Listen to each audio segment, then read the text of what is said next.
का उद्देश्य बचा था, तब जाकर सफलता मिली। मोदी जी ने 2001 से 2014 तक गुजरात के मुख्यमंत्री के नाते काम किया। उसमें से 10 साल में इनका साथी बना मंत्रिमंडल में। 10 साल के अंदर मोदी जी ने 13 साल के अंदर समग्र गुजरात को सर्वस्पर्शीय सर्वसमावेशक विकास कैसा होता है वो समझाया। गुजरात में ही सबसे पहले हर घर में 24 घंटा बिजली की शुरुआत, गुजरात में ही सबसे पहले हर घर में शौचालय की शुरुआत, गुजरात में ही सबसे पहले ग्रामीण विकास के नए अध्याय लिखे गए, गुजरात में ही सबसे पहले अर्बन डेवलपमेंट का साइंटिफिक अप्रोच लाया गया, गुजरात में ही सबसे पहले टेररिज्म के प्रति जीरो टॉलरेंस की नीति को अख्तियार कर सीमाओं को सुरक्षित कर दिया गया। और ये करते करते करते 13 साल के अंदर मोदी जी भाजपा के ब्रांड एम्बेसडर।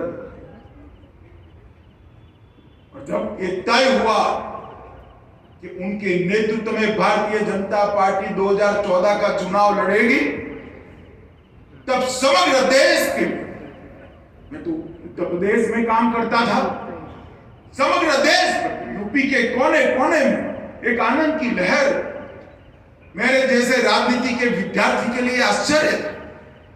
एक राज्य का मुख्यमंत्री अपने राज्य में काम करता है और समग्र देश के अंदर आनंद की लहर दौड़ती।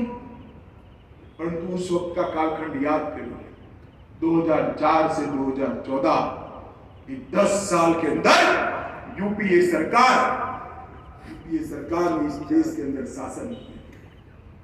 यूपीए सरकार एक ऐसी सरकार थी जिसमें हर मंत्री अपने आप को प्रधानमंत्री मानता था और कोई भी मंत्री प्रधानमंत्री को प्रधानमंत्री नहीं मानता था।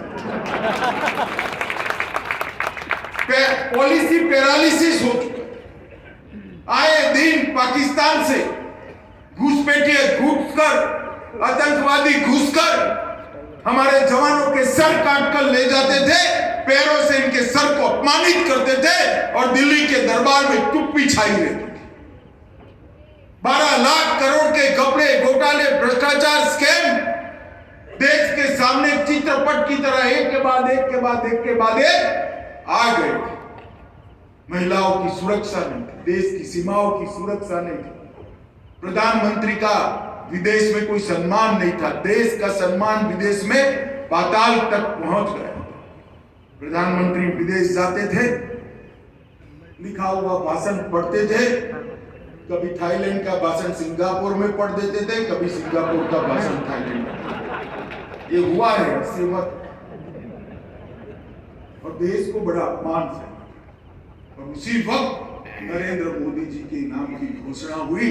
देखते देखते देखते देखते चुनाव एक लहर में बदल गया और भारत में पहली बार एक गैर कांग्रेसी दल को और भारतीय जनता पार्टी को भी पहली बार पूर्ण बहुमत प्राप्त हुआ और भारतीय जनता पार्टी